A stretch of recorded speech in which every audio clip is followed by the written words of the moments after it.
people that want to come forward to share with us their wonderful testimony, but time will not permit us. I'm with you. Come on. I want to see you. Okay, sir. Okay? Follow them.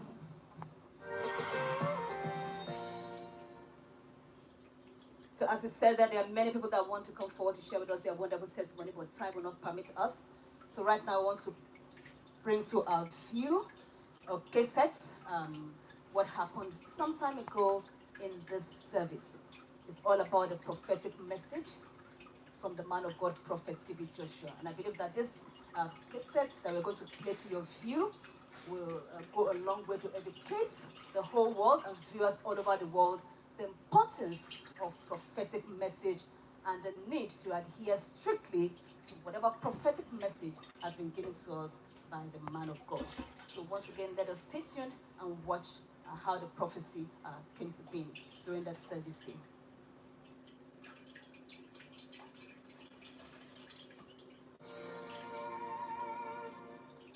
There's a document with you. Come on. I want to see you. Okay, sir. Okay? Follow them.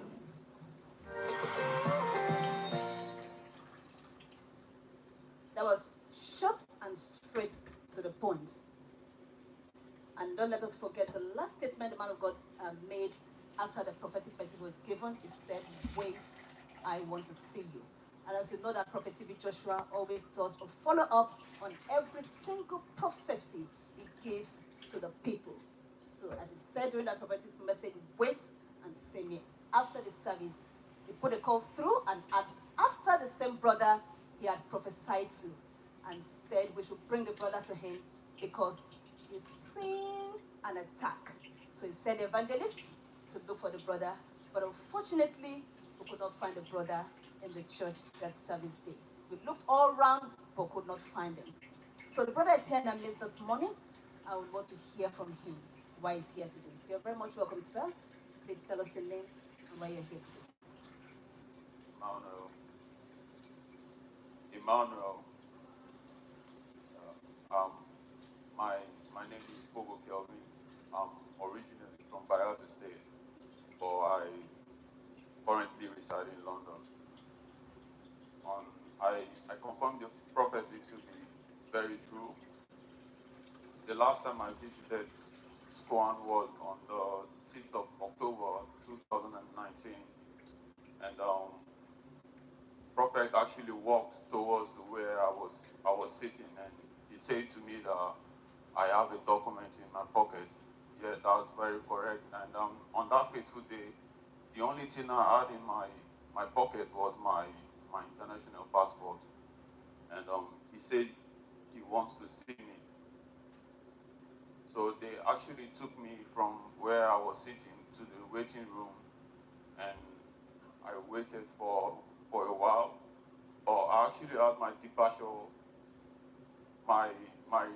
My departure time was getting closer, so I couldn't wait any longer, and I decided to go.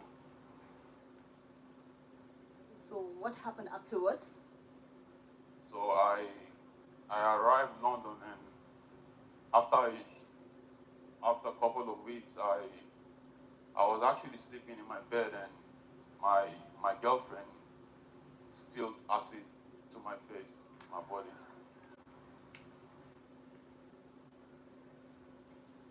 Okay. So we have just heard from the brother. On the left-hand side of the screen, we're watching right there, was the very day the man of God, Prophet T.B. Joshua, gave him that prophetic message. After the prophecy was given, as a follow-up to what the man of God said, that I want to see you, wait and see me. After the service, the man of God asked after the brother, because he said he was seeing an attack. That was the reason he asked the brother to wait and see him. As you know that God Almighty will never withhold anything from his prophet and his anointed one. But the evangelist looked all around for the brother in the church premises that day, but unfortunately, he was nowhere to be found. So, and the brother is right here explaining to us the reason why he left the church that day. According to him, the fact that his departure was very close overruled the counsel and the prophetic message that the man of God gave to him to wait. And it's now explaining to us what actually happened when he got back to UK, his base. I believe this was actually the reason Senior Prophet T.B. Joshua wanted to see me, but because I was getting closer to my departure time, I couldn't wait and I had to go. So the man is just repeating to us again what happened that day, the reason why he could not wait and obey the instruction of the man of God that he should make sure he waited to see him after the service. He said his departure was getting close, so that one completely overruled the fact that he has been told to wait. And as the man of God always does, a follow-up to any prophetic message. He does not just leave the people he prophesies to during the service alone. He does a perfect follow-up on every prophetic message he gives during the service. And that was why immediately after the service, the man of God asked after the brother. I prophesied to a brother during the service concerning a document in his pocket, and I asked the brother to wait. Please bring the brother to me because I'm seeing an attack. So he sent all the evangelists out to look for the brother because he needed to see the brother that day before he proceeded on any journey. So the many evangelists went out to look for the brother within and out the church premises, all over. Even they went beyond the church premises to neighboring streets all around. They could not locate the brother. The brother was nowhere to be found. Well, there was nothing we could do. We had to come back, make it known that the brother could not be found. So today, we are hearing from the brother why he was not able to wait and adhere to that instruction given by the man of God. Can you repeat again the reason why you did not wait that day, brother? I couldn't wait that day because it was actually getting closer to my departure time. So I left. So tell us once again what happened when you got back to your base in the UK. So a few weeks after I arrived in London, and I was sleeping in the early hours of the day. I remember it was on a Sunday, and while I was in my sleep, my girl I was dating, she actually poured acid to me and my chest, my arm, and my face. We know that at that point you will be definitely disorientated, but what immediately came to your mind when that incident happened?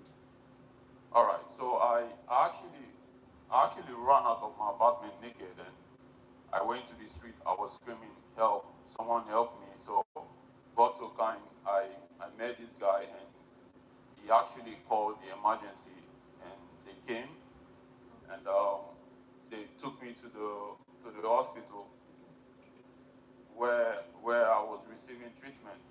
But while I was in the hospital, there was a day I heard the nurses talking that I'm likely to lose my sight. So immediately, I called my friend and I told her to come and take the pictures of me and send the pictures to Synagogue Church of Foundation. Yeah, which she did, and she told me that she got a reply that same night from SCOAN that they said they are going to pray for me.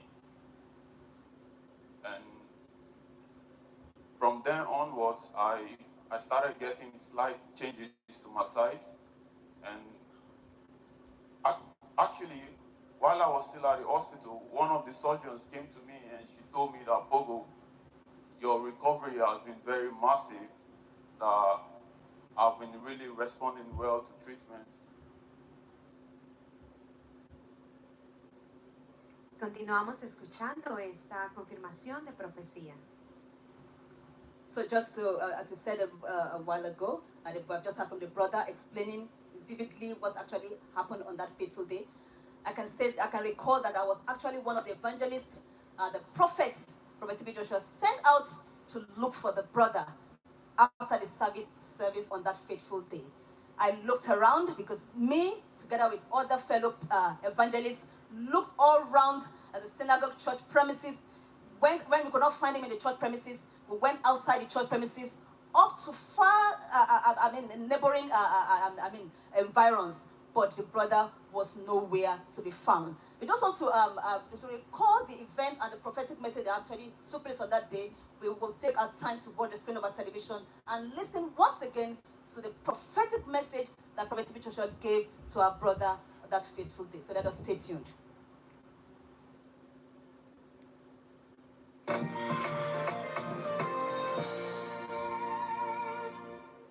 There's a document with you. Come on. I want to see you. Okay, sir. Okay? Follow them.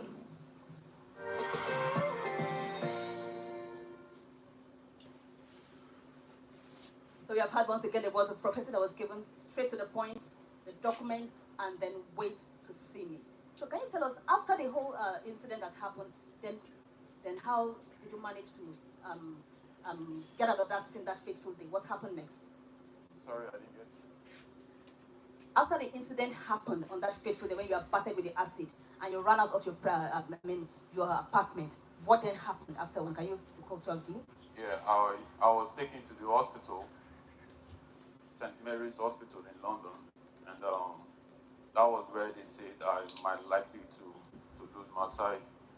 So they actually took me to another hospital, Chelsea and Westminster Hospital, and that was when I called my friend and she came to the hospital and she took photos of me and I told her to send a mail to SCOAN telling them about my current situation and asking them to pray for me.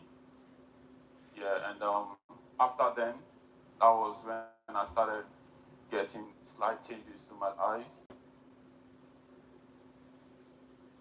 So just we heard from the brother that when all hope was lost and it was in severe pains, the only thing he could do then was to beckon on a friend to do him a favor by sending an email explaining the condition he was in to the man of God, Prophet T.B. Joshua. So can you explain to us then the document we're seeing? That's what you're talking about. What is the document, the write-up you're seeing right there on the board? Okay. This was before I went through the skin grafts to my face and my chest and my arm, and this is after the surgery. And we are seeing a document, a letter there. Can you explain to us what that email was all about? We're seeing an email right there. What is the email all about? This is actually the email that my friend sent. Yeah, his name is Tamitaria. Yeah, he actually sent it to SCOAN. Yeah, immediately I started getting the improvement to my eyes. And for all the surgeries, I went through multiple surgeries, and for all the surgeries that I went through, because I have my synagogue sticker, so whenever I'm going to the theater, I just ask the nurses that when they put me to sleep, they should just try to keep it like very close to me. We have heard from the brother explaining the documents we've seen. That was a very message that the friend sent on his behalf that day to Prophet T.B. Joshua to explain the critical condition he was in that fateful day. And we've just heard from the brother that it was after that email document was sent. And can you tell us what happened immediately after the document was sent to Prophet T.B. Joshua and the comments from your doctors right there? Yeah, and a few days after the email was sent, I met one of the surgeons. She came to my ward and she told me, Pogo, your healing has been very massive. To be very honest with you, we actually thought you were going to lose your sight. But I didn't lose my sight, although it's a bit blurry, but I can see.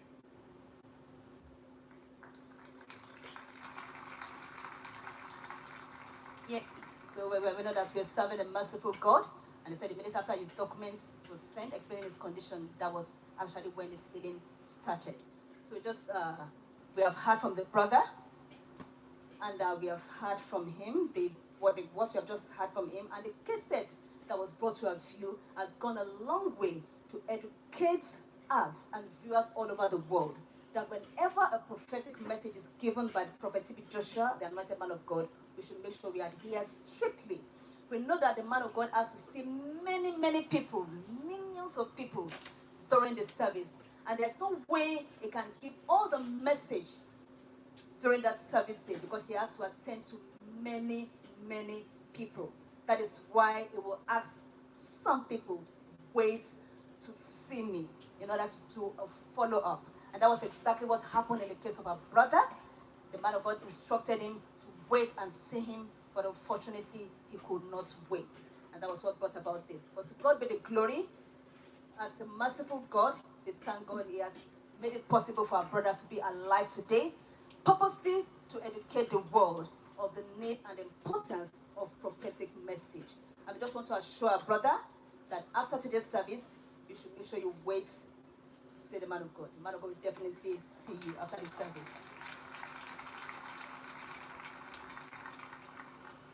So just lastly, we want to hear from our brother his advice to the whole world. My advice is, whenever you get a chance to meet the senior man of God, Prophet T.B. Joshua, and he asks you to wait, regardless of where you want to be, who you want to see, I think it's perfect for you to just try to exercise patience and wait.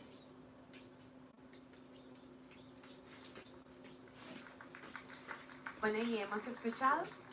So we've had the advice from our brother, and we know that the whole world has been educated on the importance of prophetic message, and it's just to save us and to rescue us from impending danger. We give glory to God as a merciful God. We serve a merciful God, a merciful Father, and we are once again passing on the message of the man of God, Prophet T.B. Joshua, to you, that indeed he has instructed us to tell you that he will see you after the service, and we know all is well. Thank you very much. Y en este momento estamos escuchando la experiencia y la confirmación de profecía de este hombre para que podamos entender que cuando seguimos la instrucción en justicia hay bendición. Este hombre estuvo en la sinagoga Iglesia de Todas las Naciones donde recibió un mensaje profético del hombre de Dios quien le dijo que quería verle. Este hombre, sin esperar, salió de la iglesia y regresó a su país, el Reino Unido, donde está viviendo. Él nos dice que 2 semanas después de que él regresó, su novia comentó un atentado en su contra, derramando aceite en su rostro, ácido en su rostro. Por esta razón podemos ver su rostro, cómo fue afectado y cómo este ácido quemó toda su piel. Este hombre nos cuenta que inmediatamente fue ingresado a cuidados intensivos, a una terapia muy drástica. Los doctores no podían ver ninguna solución. Por esta razón, sus amigos enviaron un mensaje al profeta T.B. Joshua diciéndole que por favor interviniera en oración. Una vez ellos enviaron este correo, empezó a haber una mejoría en su piel y hoy este hombre está aquí testificando, diciendo que gracias a la intervención y a la oración del hombre de Dios ha podido estar recuperado y podemos ver cómo aún durante este tiempo él sigue en recuperación. Él aconseja a todos de que escuchen cuidadosamente los mensajes del hombre de Dios y de que sigan la instrucción en justicia para que puedan recibir bendición. Entendre la confession de cet homme qui dit qu'il est venu justement à la synagogue de toutes les nations au mois de décembre et nous avons vu comment l'homme de Dieu lui donnait une parole prophétique disant qu'il voulait le voir absolument et qu'il devait attendre après la réunion. Il a dit qu'après cette réunion, vu qu'il devait prendre son vol, il n'a pas attendu, n'a pas écouté l'instruction de la justice qui avait été donnée, qui était de l'attendre que le prophète voulait le voir. Il est rentré en Angleterre, c'est comme cela qu'il a eu justement ce problème où sa petite famille lui a versé de l'acide sur son visage et qu'il s'est retrouvé à l'hôpital et était vraiment très très défiguré à cause de cet acide qui avait été répandu sur son visage. Et c'est comme cela qu'il a envoyé un email à la synagogue des nations. Un de ses amis l'a aidé à envoyer cet email en disant justement ce qui s'était passé, Et effectivement, il est là aujourd'hui pour donner cette confession parce qu'il veut faire comprendre que lorsque vous recevez une instruction de la justice, que vous recevez une instruction de l'homme de Dieu, une parole prophétique, de suivre cette parole à la lettre afin de recevoir la bénédiction au bout. Il n'a pas écouté cette instruction, il est parti et c'est ce qui lui est arrivé. Il veut vraiment encourager tout le monde, s'il vous plaît, si l'homme de Dieu dit qu'il veut vous voir, restez, cela va vous donner de rester pendant plusieurs jours, restez une semaine ou plus, restez pour écouter ce que le Seigneur a à vous dire, afin d'éviter ces genres de pièges qui va vous arriver à l'extérieur. Mais gloire soit rendue à Dieu, après avoir envoyé son email ici à la synagogue de toutes les nations, il a dit qu'il a commencé à recouvrir justement, sa peau a commencé à se clarifier, il a commencé à recouvrir sa peau et rendre toute la gloire à Dieu, que même les